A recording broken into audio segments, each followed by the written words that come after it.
Welcome to the Dr. Gundry podcast, episode 400.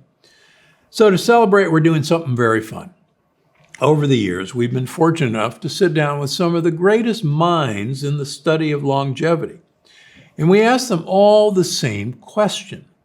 What is one thing that you can do today to improve your health? We've collected their best answers, and we're sharing them all with you over the course of 2 very special episodes.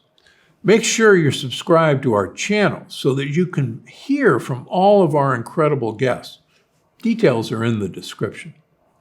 So get ready for a master class in wellness hacks, detoxifying your home, and rewiring your brain for success. Let's get into it with the incomparable Danger Dave Asprey. People do not like pain. No, they don't. And you make a strong argument to embrace small amounts of pain to help this process. Let's talk about that. Yeah. There's a mindset that says, well, just push through it. Let's grind. You can handle pain. And you and I, to be successful in our careers this way, we've both faced adversity in our careers. I've had 3 knee surgeries, screw in my knee. I've done lots of injuries. You can push through the pain. It doesn't always work, and it doesn't create the kind of life you want. And if you never experience pain, then you don't have the life you want. So there's a new concept in the world of biohacking that's a part of the book, and it's called BICEP. Yep. Brief, intentional, conscious exposure to pain. Now, at first, you'd say, what are you talking about? I don't like pain. Well, nobody likes pain, well, except maybe a few people. And they're in the book too. So it turns out there's an... Tattoos, piercing. Exactly. You talk about it in the book. Yeah. There's this entire set of ancient knowledge where monks used to whip themselves just for like 5 minutes, called self-flagellation. And they'd flog themselves on their back. And I remember I read this like in 7th grade. And I was horrified. They think they're such sinners. Like they're dumb. That's not why. And then you say yogis, they lay on a bed of nails. I've asked my parents, why do they do that? Because they have powers. Nobody knows. Well, it's the same thing. And anyone who's worked with addiction, how many tattoos are there? Right? I'm not judging. I have a tattoo of a caffeine molecule. Tattoos are bad for you, by the way. I just wanted one anyway. But by the way. Yeah. So it's because tattoos hurt. And because intentionally experiencing moderate pain for a brief period changes dopamine signaling in the brain by up to 250% in one of the studies I found. What that means, because dopamine rewards you for pursuing a goal, it means it takes less motivation for you to avoid the addictive substance, less motivation for you to skip the junk food, less motivation for you to do the work you wanted to do, or to go to the gym, or to do personal development work. So it turns out you could eat really spicy chili peppers. Oh, wait, high lectins. I'm not going to do that even though I live in Texas, even though I love them. But if you ferment them, you're fine. Oh, I haven't tried that. Okay, I will try that. Hot sauce. Okay, and you think that's not going to set off my lectin sensitivity? No, I think you'll be okay. I'm going to give it a shot. All right. That would be a gift. Or you could eat wasabi. There you go. There you go. Or biohackers. Japanese wasabi. Our wasabi is horseradish with green food coloring. Yes. Yeah, real Japanese wasabi, for sure. You could also do what biohackers do. You could do a cold plunge or a cold shower. And there's abundant evidence. I've taught this for 15 years now. Here's all the reasons you might want to do some cold therapy for your metabolism and for endorphins and all. There's another thing, and it is the dopamine sensitivity. And that's entirely different from the metabolic benefits. So embrace the suck for 1 minute a day, brief, intentional, conscious exposure to pain. And then every decision that required willpower requires less willpower. This is why the monks were flagellating themselves, because if they did that in the morning, it took less willpower for them to stay in the state they chose. Since I'm assuming your goal, if you read Heavily Meditated, is you want to be able to choose your state and to stay in it for as long as you want and to be able to switch states at will instead of having the world switch them for you. This is an important practice, and you can do it lots of different ways, and it's not about harming yourself at all. It's just about briefly saying, I'm the boss. I want to kind of finish where we started with my monkey brain. People want to quiet their mind, whatever that means. What's the biggest mistake they're making, and what's a simple trick to start? Well, the biggest mistake that people make is that thinking the voice in their head is them. It's very clear that you have a separate consciousness inside of you I call it the meat operating system. Some would call it the ego. It is designed to keep your meat alive as if your brain wasn't there. And it's angry that your brain is there because your brain keeps interfering with survival behaviors like eating all the pizza, right? So there's this inherent conflict in there. So if you feel guilt and shame and frustration over the angry, bitchy voice in your head, I had a very mean voice in my head. I don't have any voice in my head anymore. And just understand it's not you. And you can laugh at it because it's like the Mean Girl movie. That's what it does. And it's just trying to manipulate you. And understanding that it's not you creates a ton of freedom because now you're dealing with someone that you might say it's an adversary, or you might just say that it's a very misguided, very simplistic consciousness. It's there for a reason. And that makes it much easier to set it aside and then learn some of the breath work, the very quick and fast breath work exercises and heavily meditated. They'll change your ability to regulate your nervous system. So when you find, I got dysregulated and the voice in my head's okay, then do 4 of these breaths and know the voice for what it is. It is not you. There's nothing wrong with you for having the voice. And it'll shut the hell up. And then you're back in your state and you go about your day. And it is so liberating to be able to, oh my gosh, it's not that I'm a bad person. It's not that I hate myself. It's that there's a fearful, angry, unhealed voice in my head. And you can do something about that. It's not you. That's the biggest mistake. And this is quick. I don't have to have a chamber for 2 hours, sit on a rug and chant. You don't. I talk about chanting. I talk about all the altered states, breath work and all. The reality though, true healing and true forgiveness, it's an altered state. And I go through pretty much every technology we know about in the book, technology or techniques. So a lot of these are very ancient techniques to allow you to shift into a state where you can let things go. And instead, what we do oftentimes in the West is we have the thoughts and we just try to apply willpower and just push. Anyway, it doesn't work that way. So you switch your state into, it's like going into the settings on your phone to change things. You have to be in the settings menu to change things or it doesn't work. So how do you get into the settings menu in your head? You can do it with breath work. You can do it with a bunch of other practices. You can do it with meditation, but even the type of meditation matters. So there's a roadmap for going in and changing your setting. Wow. You talk about inflammatory habits that people have. Yeah. What are 3 inflammatory habits that our listeners can try and change today? So one would be prolonged sitting. You know, it's been said, sitting is the new smoking, but you know, I think it depends on the person, right? But for those of you who are listening, we both stood up. But so does that mean you can never sit? Of course not. But it's move, get up and move. So many people are sedentary and we know this, right? But let's put it into practice in simple ways. So if it is getting up and stretching, getting a standing desk, getting out and just walking on your breaks and moving around, it improves productivity, improves cognitive function, it lowers inflammation levels. So I think that's one.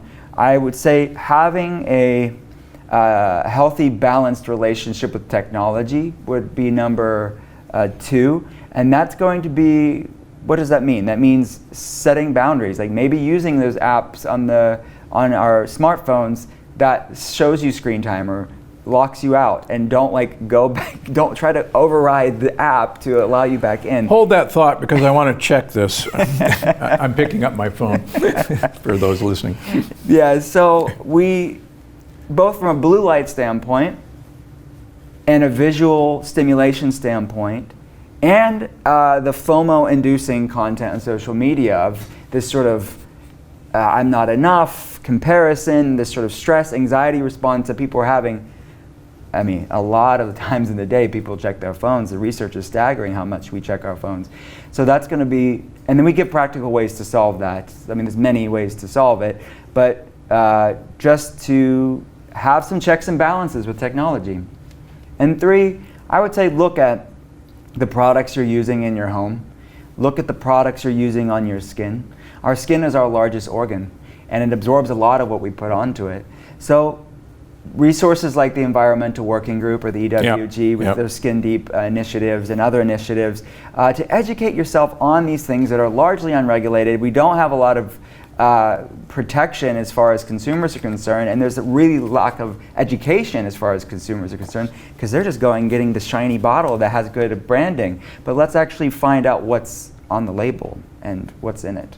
Yeah, there are so many not only toxins, but endocrine disruptors in our common household products, in our skin products, in most of our sunscreens. And there's good research that these things are absorbed, like you point out.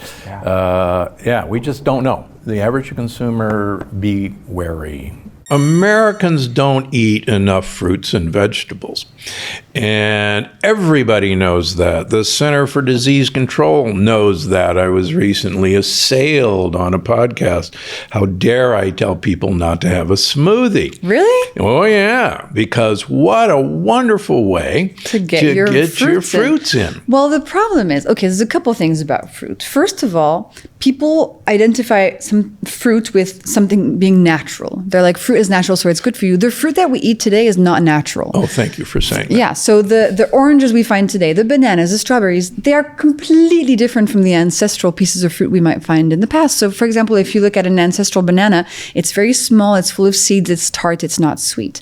In the same way that humans bred gray wolves into chihuahuas for fun, right? To create a breed that they enjoyed, they have bred fruits and vegetables through thousands of years of selective breeding. And so today, our bananas are the chihuahua equivalent to the ancestral gray wolf or the ancestral banana. So that's the first thing to remember. The fruit we find today is not natural. However, if you want to eat something sweet, a piece of whole fruit is still the best thing to choose because whole fruit contains fiber and water.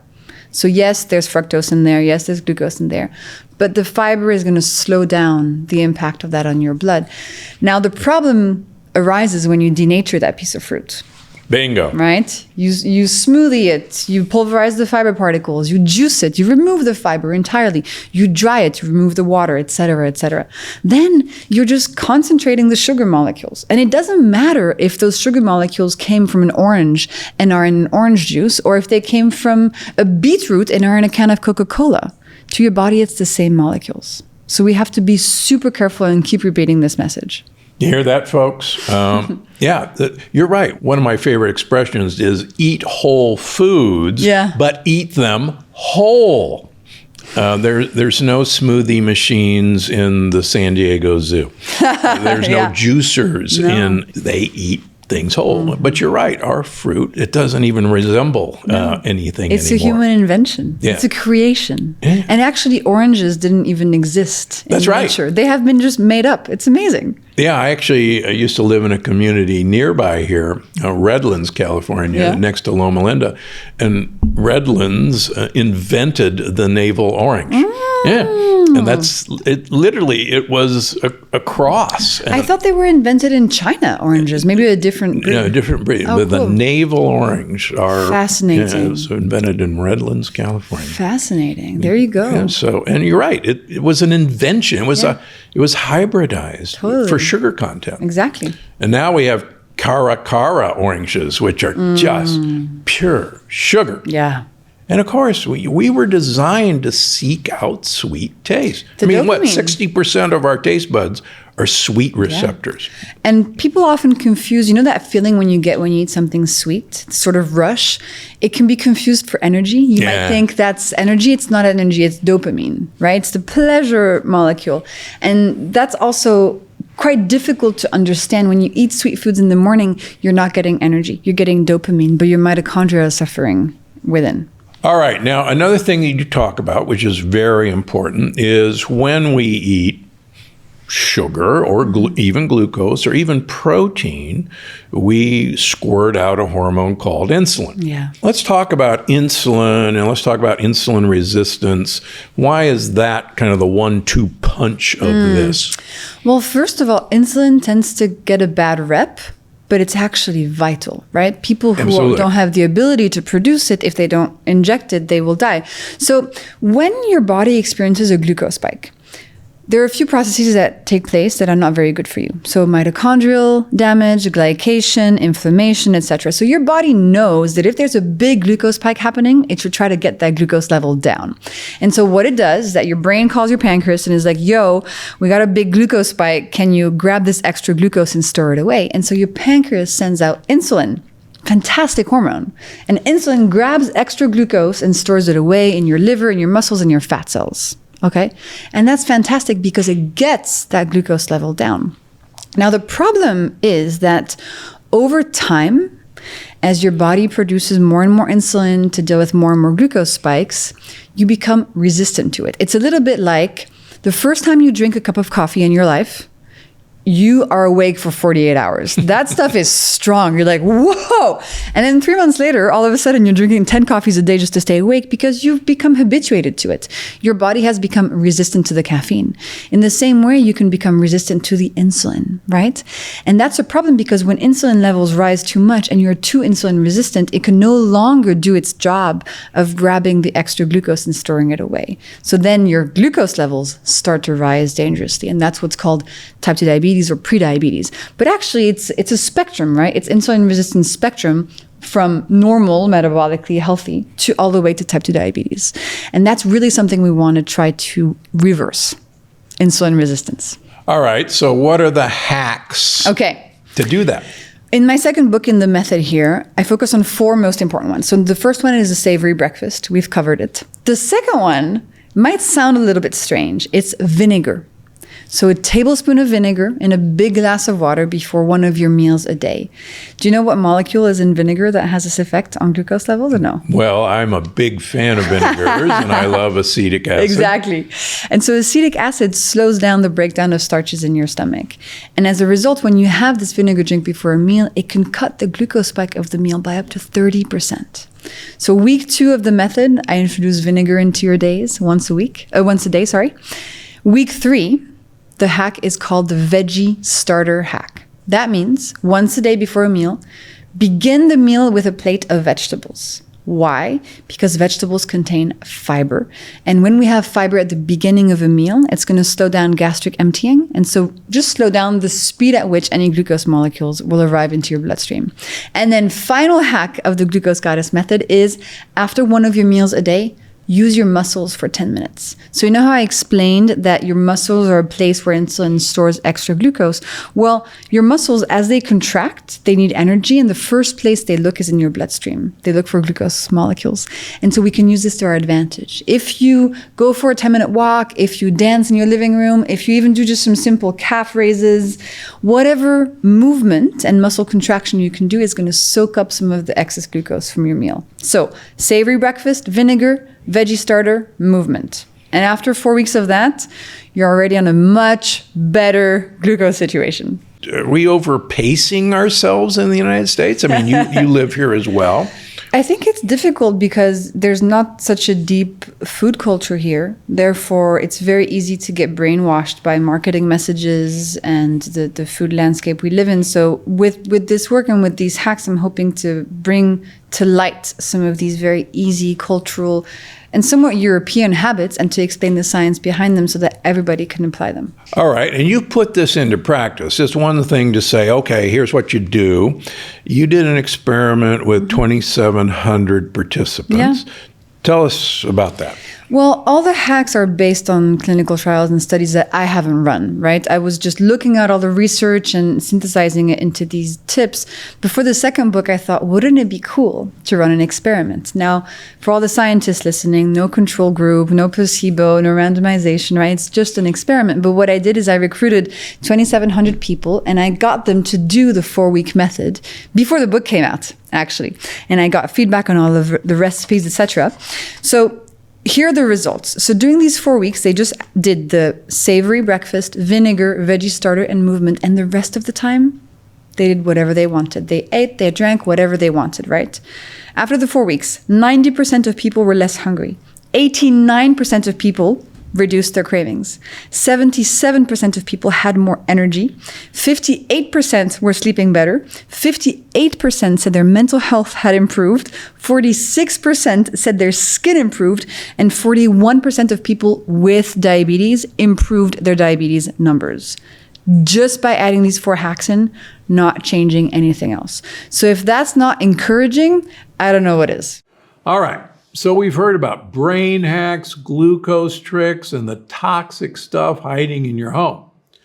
Now, you might think improving your health requires a total lifestyle overhaul, but Cynthia Thurlow believes sometimes the simplest thing you can do is the healthiest.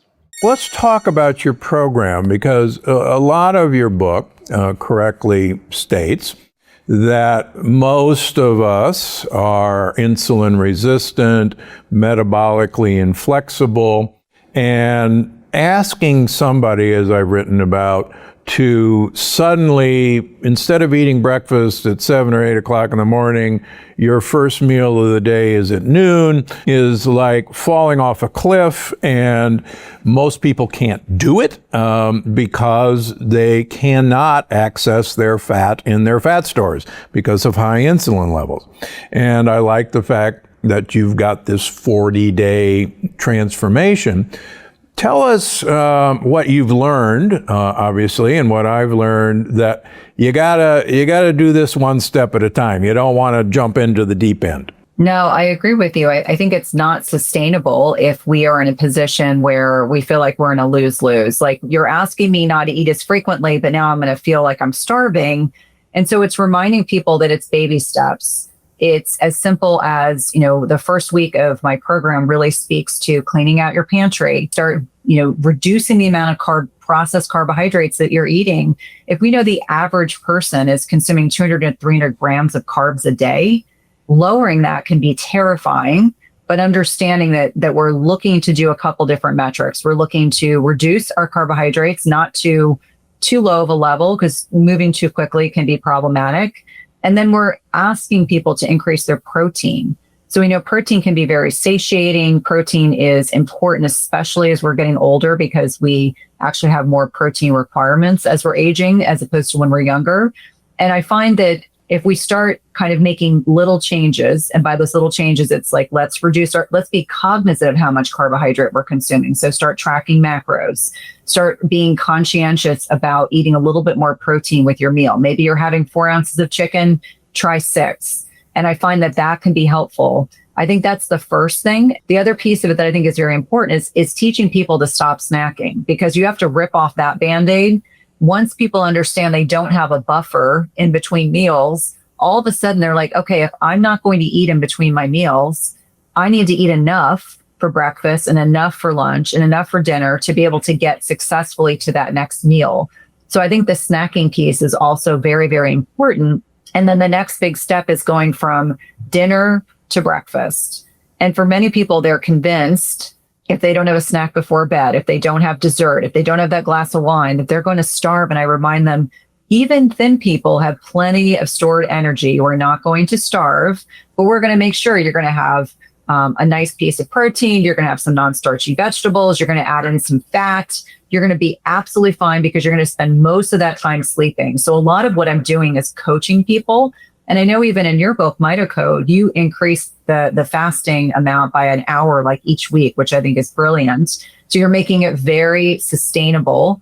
And I tell people that the more carbohydrate dependent they are, so if you're someone that is metabolically unhealthy, insulin resistant, leptin resistant, et cetera, it's going to take you longer to get to a point where you're going to be able to go longer without eating. And that's okay. So sometimes it takes people a couple of weeks to start being able to utilize fat as a fuel substrate. Others, it takes longer, and that's okay. But it's really designed to be a stepwise approach. And also the other piece is the other lifestyle pieces, like getting a little more sleep, becoming physically active. Many people really aren't physically active. We've gotten conditioned where we're in a climate controlled environment 24/7 with very little physical activity. And you and I both know that insulin resistance starts in our muscles. So I remind people that, I'll encourage them, take a 10-minute walk after a meal. And sometimes they're initially not understanding why that's so important, but understanding that with each muscle contraction, your body is using up some of that glucose, or thinking of your muscles as a sponge, using up some of the blood sugar that's circulating to be able to dissipate it and bring your blood sugar levels back down. But that's like a kind of a high overview of my methodology, and one that I found has worked really well for thousands of patients. Yeah, I think in my first book, there's a fascinating study looking at people who were asked to walk for either 10 minutes before their meal or 10 minutes after their meal. Same distance, same speed. The people who walked before the meal didn't lose any weight. The people who walked after the meal lost weight, even though it was the same meal. And again, I think this goes back to, our ancestral signaling. If we walk, we gathered something and then we ate, and okay, we're done, let's store that. On the other hand, if we eat and then we start walking again, our computer program says, wait a minute, I don't know if this guy's going to walk for a mile or 20 miles. The last thing I want to do is store this stuff. I want to make it available. And yeah, this is important signaling information. And that's why in Europe, it's fascinating the number of people who just stroll after a meal. They're not running. They're just walking and enjoying the environment. And I think we can all learn from that. Well, and I think it's ironic. My husband and I used to joke about all the middle-aged people that used to walk in our neighborhood. And at the time when you're in the throes of young kids and you're working and, it just became this thing that you observed. And now we have become the middle-aged couple that walks in the morning, walks in the evening with our dogs. And I really fervently believe that type of, I always think of it as neat exercise or neat physical activity. We know that degree of thermogenesis has so many benefits. And just walking for 10 or 15 minutes after a meal is such a great way. Like if you're out to dinner and maybe you overate, like take a walk after dinner, stroll around. I mean, it's such an easy way to help support your health without having to, go to extreme lengths to do so. Yeah, and like I always say, the best prescription I've ever written is to get a dog. I have 2. Yeah. I've got 4, unfortunately. So 2 of them are rescues, so we can't resist a rescue dog. Oh, well.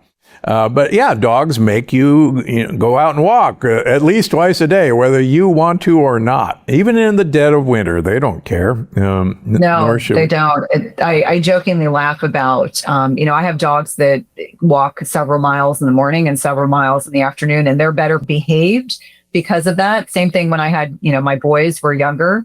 I used to tell my husband my goal was to make them tired. So we did a lot of physical activity. And I think for so many of us, we just forget that parking a little farther away from the grocery store, not taking the elevator, like there are little things that can add up to that degree of additional physical activity that can be very beneficial. Yeah, you're right. I've always advocated, look, folks, take the elevator up, but then walk down the stairs. And there's this amazing Austrian study that I cite of people who were either asked to walk up a ski lift and then ride the ski lift down, or ride up the ski lift and walk down. And it turns out that they thought that the people hiking up were going to get much better, effect. Turns out it was exactly the same because you're actually working against gravity both ways.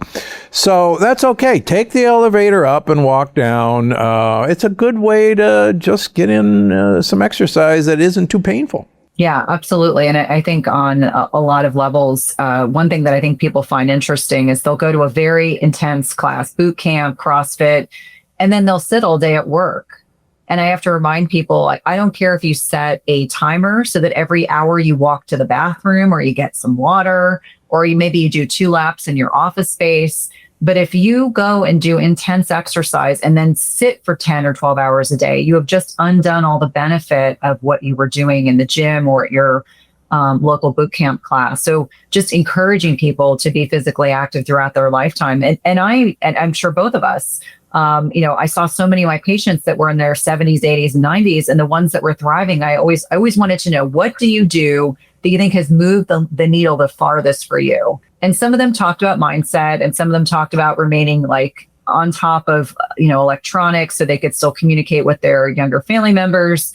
And then many of them would say, I walk in nature every day. I do yoga.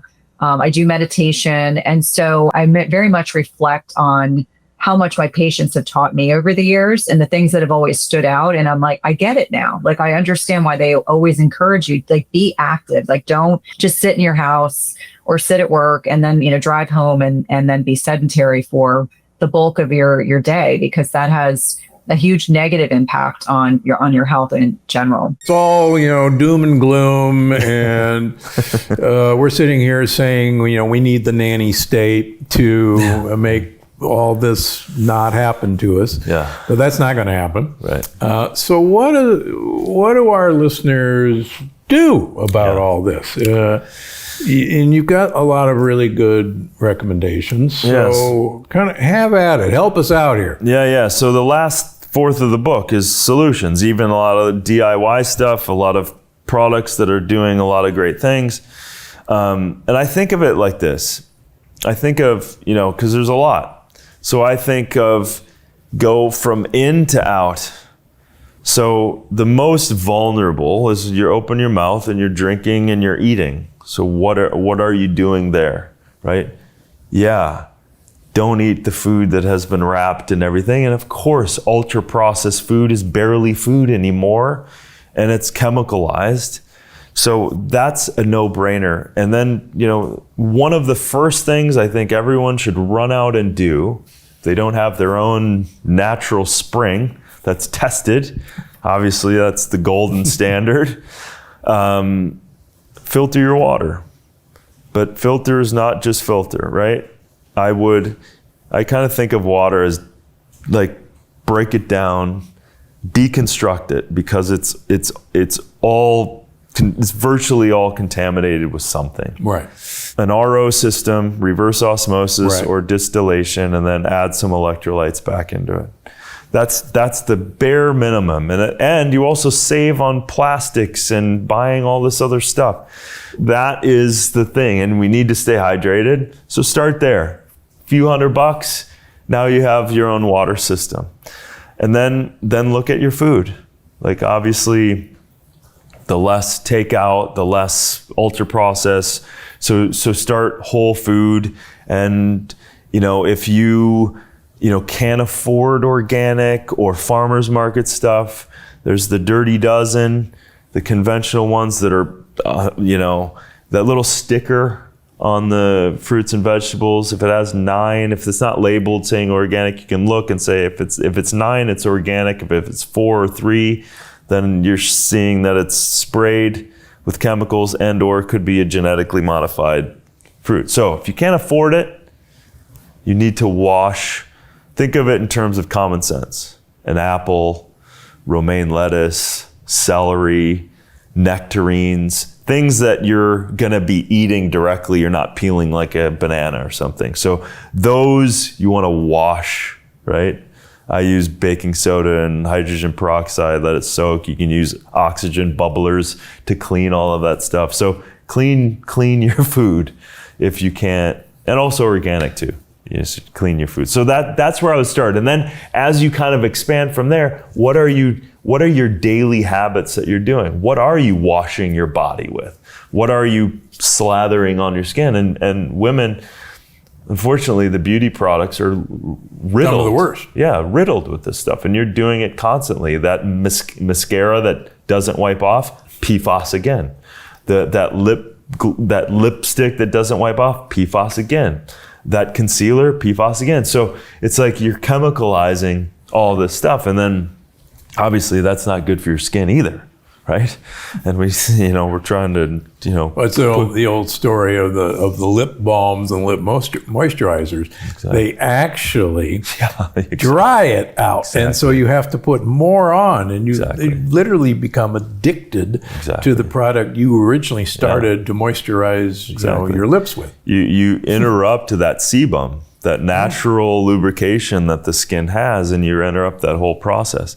Not to mention whatever chemical you've just kind of usually dried it out, like you said, and then you become dependent on it. And it takes a little bit to break that cycle, just stop using that stuff. I think of things like if you're gonna use, if you're in a dry area or whatever, and listen, you gotta look at hydration and everything else, but think of it as nutrition, right? So coconut oil, shea butter, even Olive oil. Olive oil is great. It's like there's a lot of, you got a great olive oil too, don't Thank you. Yeah, it's like yummy. I mean, if it was good enough for Sophia Loren, it's good enough for me to put on my skin. Come on.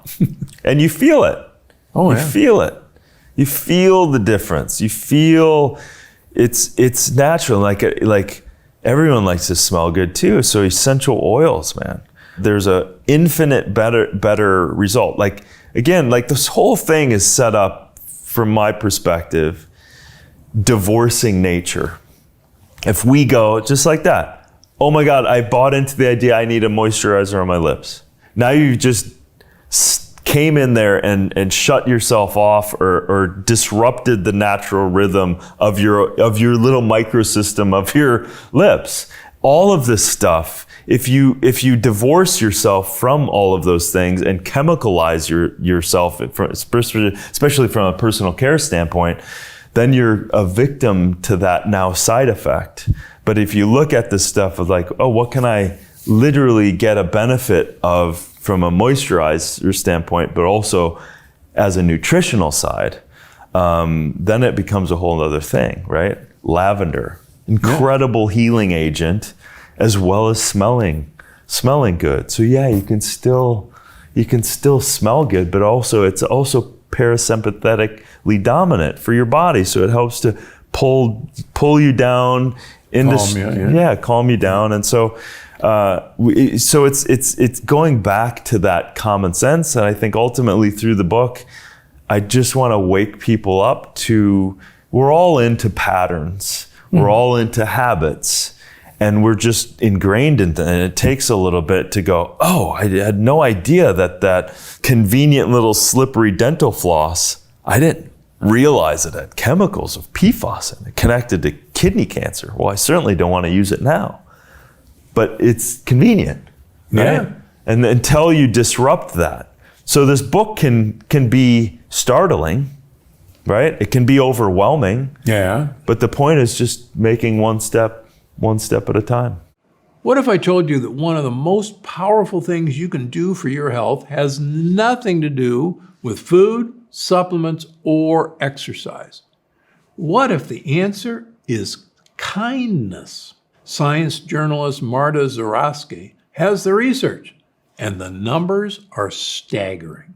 What is it about loneliness and the social distancing that's so damaging to our health? I mean, you in the book compare it to the health dangers like cigarette smoking or bad nutrition. I mean, is it that bad?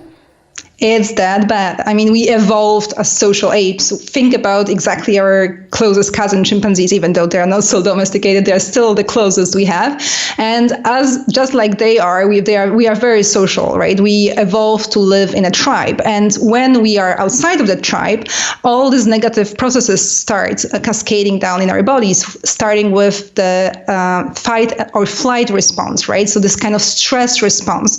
When you're alone on the savannah, obviously a lot of bad things can happen to you when you're outside alone without the help of the others, and all the stress systems start working, cascading, lots of hormones get released, including cortisol, adrenaline, all this stuff that generally has bad effects on your health, just to simplify it very much here.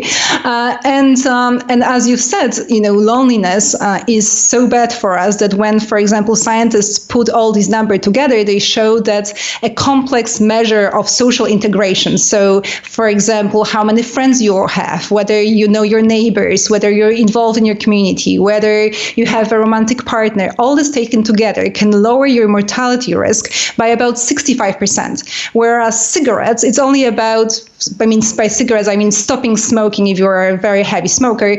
This can lower your mortality risk by about 50%. Whereas diet and exercise, it usually hovers between 20 and 30%. So you have 65% versus 20 to 30%. So this is really, really huge impact on our life if we have this kind of really well-built social network. So are you saying that if I want to live a long time, I better go get a romantic relationship if I don't have one? I mean, it'll be very good for you. Yes, especially for men, actually. Bizarrely, studies tend to show that men profit much more from a romantic relationship, committed romantic relationship, than the women. And even more bizarrely, whereas for women, the romantic relationship does have to be definitely happy, for men, even a so-so romantic relationship actually helps too. So scientists are still quite surprised by this. Maybe it has something to do with the fact that women tend to organize the social life of the family, but definitely there is some kind of effect like this in research. It's been replicated over and over and over again that men can profit even from a mediocre romantic relationship. And is there evidence that when a divorce happens or a loss of a spouse for other reasons, that men will do worse from all that? Yes, unfortunately, there is something called the widower effect. And there is also, again, plenty of research showing that especially within the first week after a spouse dies, the second spouse is much more likely to pass away as well. This effect has been known for centuries. Recently, it has been really thoroughly confirmed by, proper modern studies, but it does exist. So it's really risky, especially the first 7 days after the spouse passes. Yeah, no, I've definitely seen that in my own practice, where, one of the spouses may actually be exceptionally healthy, and the unhealthy one passes away. And you're right, within a very short time period, all of a sudden that spouse. I've even seen spouses admitted to the hospital within a couple days of each other. When one gets severely ill, the next one ends up in the bed next door. So. Yes. Yeah, okay. So, I want to get back to volunteering for a minute. My father took early retirement at age 62 because his father had died at age 54, and my father was just absolutely convinced that, he was going to die, in that age, and he was shocked that he was still alive at 62. But it's fascinating. He initially, retirement was not for him, so he became a greeter at Walmart. I don't know if you know Walmart. It's one of our giant stores. And he really loved it. But then he started volunteering at his local hospital and became kind of head of the volunteers at the hospital. His only problem was he lived until he was 91. And, he said, if I had realized I was going to live on his 90th birthday, he said, if I knew I was going to live to 90, I wouldn't have retired at 62. But, I think that volunteering was, what had him make it to 91. So is volunteering that important after you retire, or can you volunteer even while you're doing other jobs? I mean, definitely volunteering or generally caring for other people, being kind, is extremely important. And there is lots of research on volunteering showing that it can lower your mortality risk anywhere between 22 and 44%. So at least as much as healthy diets. So eating, let's say, 6 portions of fruits and vegetables a day. So this is a very, very powerful effect. Once again, there are studies showing that volunteers, for example, spend about 37% less time in hospitals than people who don't volunteer. So there is really a lot of things going on here. But also kindness, just simple everyday kindness can work. You don't have to formally volunteer, even though definitely it has very strong benefits. But generally caring for other people, just being helpful, even in informal settings, it activates this, what scientists call caregiving systems in our body that basically calm down our stress response, because you cannot care for other people if you are extremely anxious. So the body systems that are responsible for stress have to kind of calm down when you're caring for others. So it has very beneficial effects on our bodies.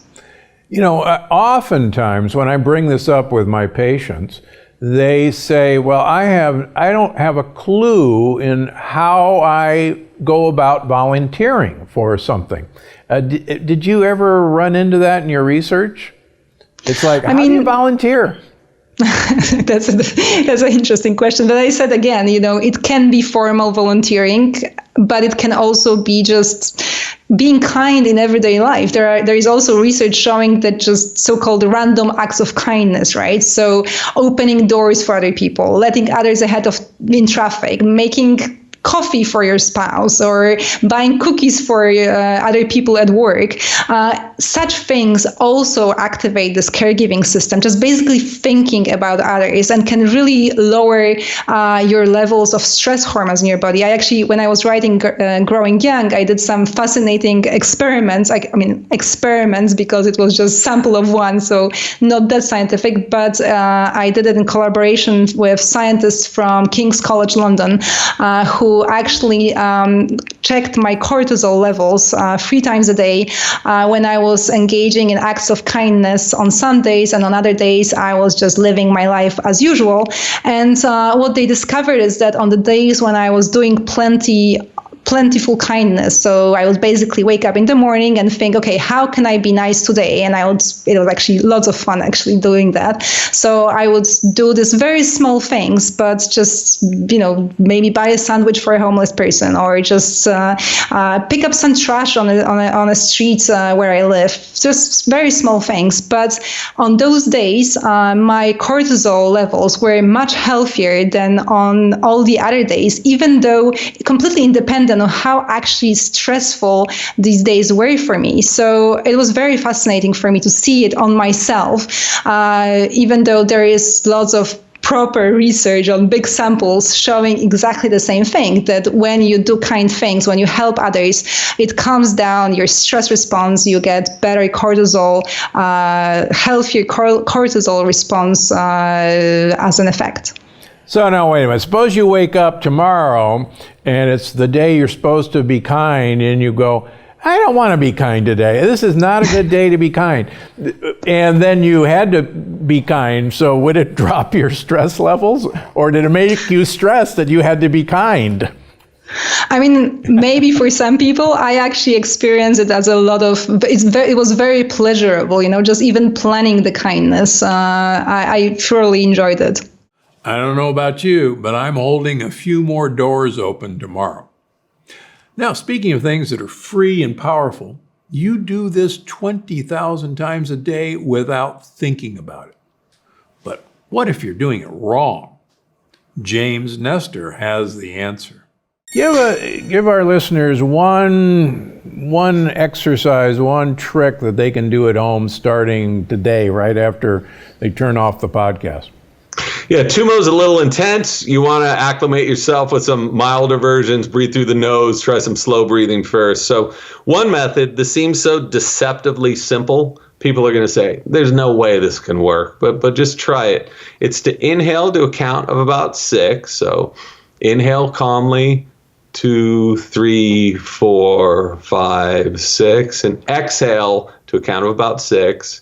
2, 3, 4, 5, 6. Keep breathing in that pattern. If you have a blood pressure monitor, put it on before you do this. And if you have a pulse oximeter, that's good too. Heart rate variability is good as well. But just by breathing this way, we are increasing oxygenation to our brains. We're slowing down our heart rate, and we can have a huge impact on our blood pressure. I have borderline higher blood pressure. I've done this for a couple of minutes and seen my blood pressure go down 10 or 15 points.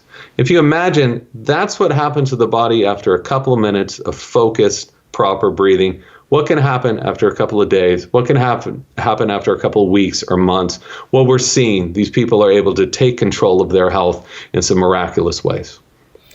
Now, I had a wonderful yoga instructor that moved to Ecuador, but during the class, he would always have us do tricks with nasal breathing that you mention in the book. And he would, and I'm going to let you describe it, but we would breathe from alternate sides of our nose, and we would compress one nose, and we'd breathe in and we'd breathe out through the other nostril. And you say in the book that this was not mumbo jumbo yoga practice, that this was actually activating either parasympathetic or sympathetic nervous systems. Yes? So there's 20 years of studies on this stuff and dozens of studies confirming this. So when we breathe through our right nostril, that is more of a stimulating response. This isn't a hardcore sympathetic response. So the heart rate's going to increase. Blood movement is going to increase. You're going to get hotter. You're going to be stimulating the left, quote unquote, logical side of your head. Confirmed in EEG studies at very respected institutions. Left side, you're going to calm yourself down. So your heart is going to slow down. You're going to cool yourself off. You're going to be stimulating more of the right creative side of your brain. So yogis have been doing this stuff for, more than 1,000 years. There's a whole school called Nadi Shodhana where they practice this. But I think it's so fascinating that science is now confirming it. We can measure what happens when we do this stuff. And even stranger is our noses, another miraculous thing with the nose here, are covered with erectile tissue. It's the same tissue as you know where. And throughout the day, our noses will switch from right nostril breathing to left nostril breathing. One will open as the other closes every 30 minutes to about 4 hours. So no one knows exactly why our noses do this, but if you look at how these different nostril breaths affect us, it's probably to help balance us throughout the day, stimulate us when we're getting tired, calm us down when we're getting stressed. So another reason you should be breathing through the nose and letting your nose do all that. Any advice for, I know this has been an advice show, where do you go? What are the resources for somebody who wants to strike out on their own?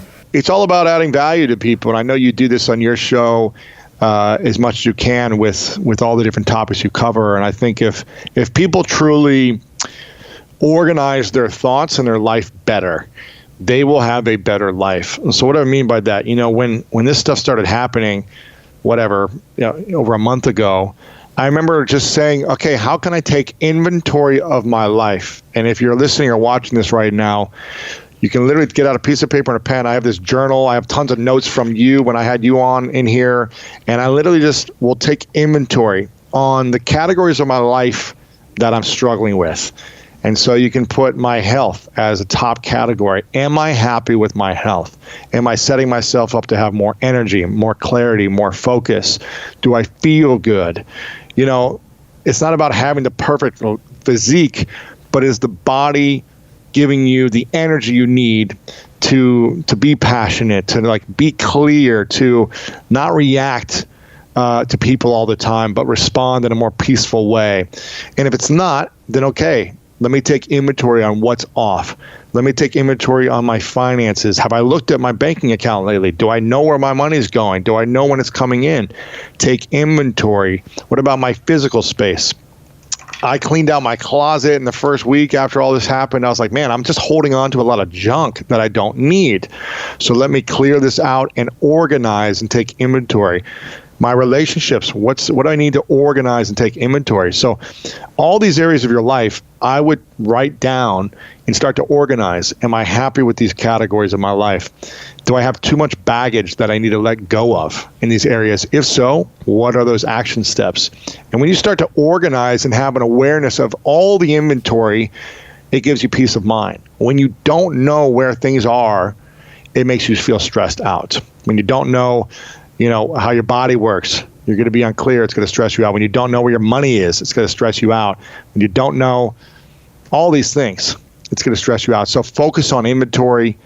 And I think those would be great steps to start with, is to just have organization of your life so then you can go take action on it. It's kind of like, I don't know if you remember back doing, when you had a test or a quiz or homework to work on, when you take homework home and you put it in your room, Dr. Gundry, and you say, you know what, my room is messy right now, so let me put this homework thing on hold, and I'm going to actually clean my room, and then I'm going to go do the homework project that I've got to do.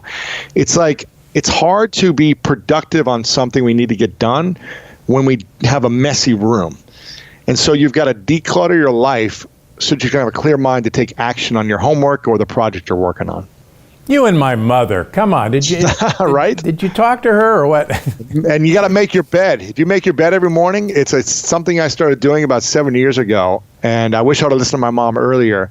But I'm telling you what, this one simple act of making your bed, it will transform the way you feel about yourself the rest of the day. And you'll come home to a clean space. And it just feels better coming home and untucking the covers and getting in. It makes you feel at peace that day.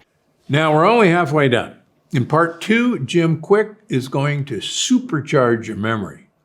Arianna Huffington is going to tell you why sleep is the most underrated health tool on the planet. And Dr. Bredesen is going to give you 7 steps to protect your brain for life. So make sure you're subscribed. In the meantime, pick one thing from today's episode and do it. Not tomorrow, today. Because as you know, I'm Dr. Gundry, and I'm always looking out for you.